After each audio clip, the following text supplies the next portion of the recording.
Much of the contention is around the ownership of the land. Let's hear it from you. Who exactly owns the land? Is it the city or is it a private individual, a private consortium?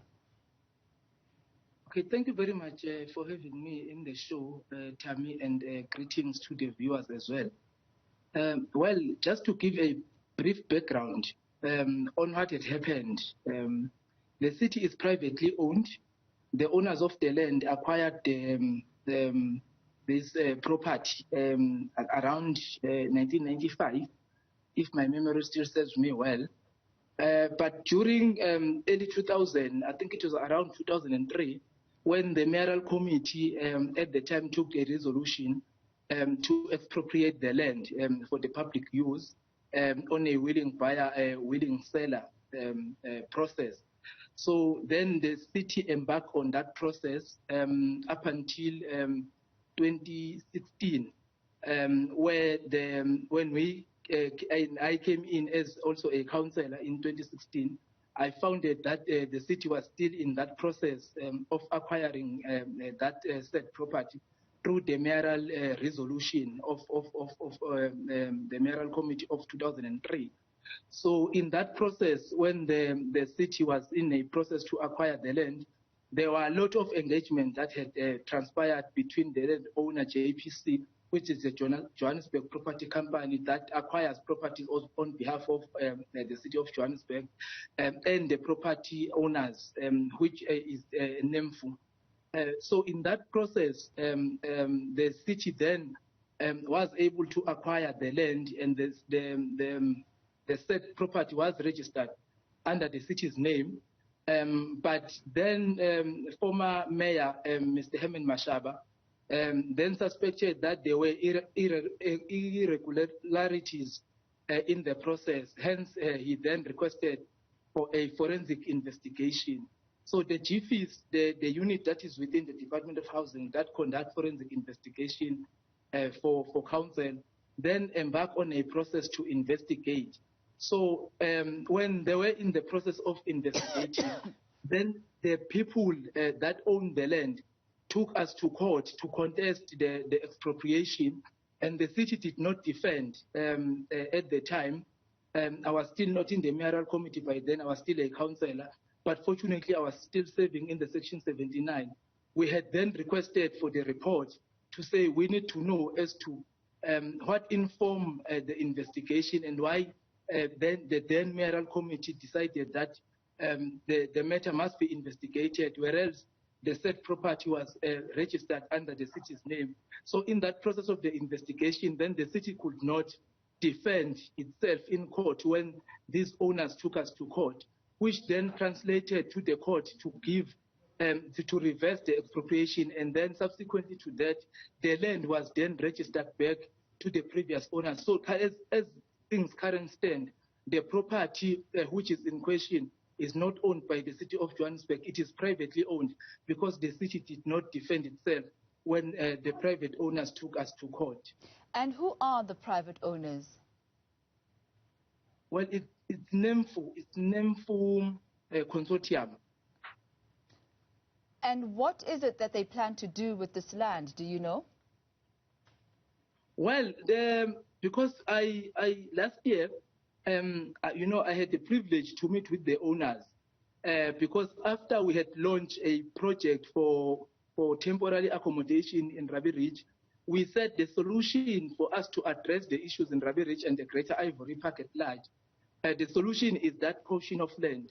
So then I had the fortune of meeting with the landowners, and they had agreed that they can work with government in developing the land so that we are able to provide people with decent houses in the area. So as we are currently speaking, the province through HDA is in a process of acquiring the land because we are also compelled by court to provide accommodation for people in Region A, especially those that are staying under ESCOM lines. So we are signing each, there are times where the city is signing in court to say that we are going to acquire that said property so that we are able to provide people with houses in the very same area.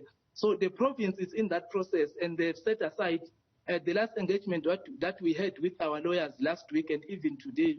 They had confirmed to us that the province has set aside 135 million to acquire that land so that we are able to develop. So the owners of the land are willing, in fact, to come on board to work with the City of Johannesburg and the provincial government so that we are able to develop the land. Because one of the commitments that we have made from the city side was that if the province acquired the land on our behalf, as the city, we do have capacity and we have prepared ourselves, to even send presentations to the development planning and to send our proposal on the type of the houses that we are going to bring in that space. And the said property is huge in a way that it could provide a mixed development where you could even have service stands for the people that can afford to build houses for themselves. So there is a process and there is a willingness as well from the landowners, because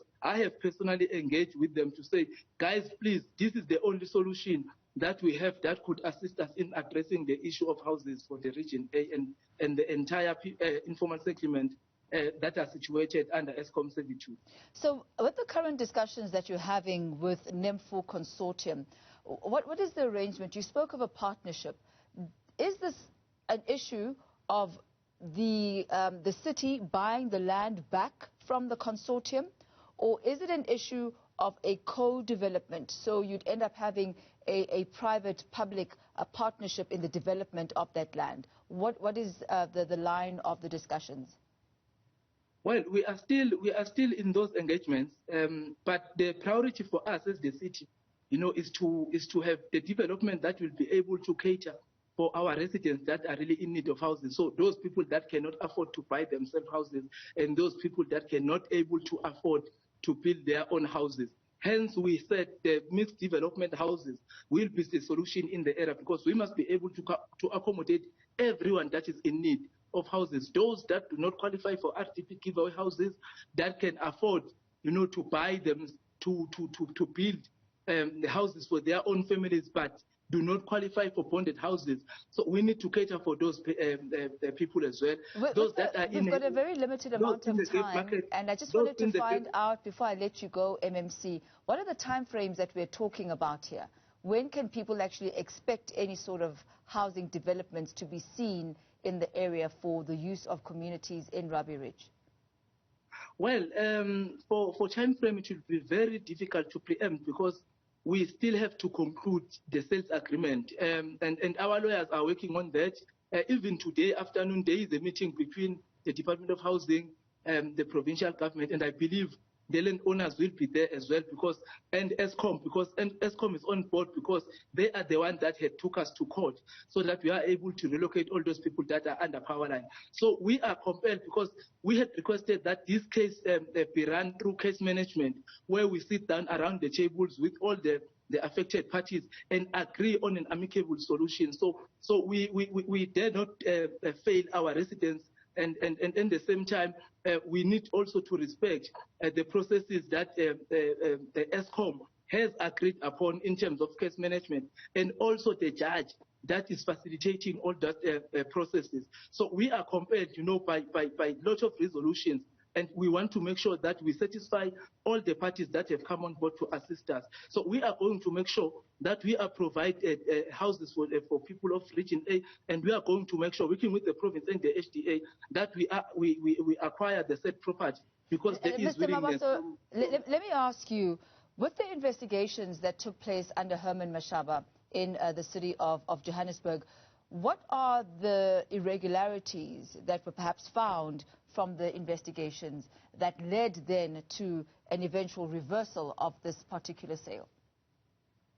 Well, most of the findings on the report are saying that the officials from both the Department of Housing and JPC, when they were expediting the process, did not obtain mayoral resolution and council resolution, hence, which is in fact contrary to the preamble of the report itself, because the report speak about the mayoral committee resolution that was taken in 2003. So with the report itself, it is currently within our lawyers, and they are providing a legal opinion as to what should be the way forward in terms of the finding, because we are feeling as the current sitting mayoral committee that there are contradictions, with the finding, the body, and the preamble of the report. But it is very difficult for us at the moment to respond even to that, because our lawyers are still going through, studying the report, and they will advise us in terms of the way forward. What should be the way forward? Because according to the report, the findings that were identified were that all those that were involved, in fact, did not obtain council and mayoral approval. But the city did not even spend a cent in the process. So there is no money, taxpayers' money, that was lost in the process. It's just the issue of the process and obtaining approvals within the structures of government themselves. MMC Mabaso, we thank you very much for your time as well.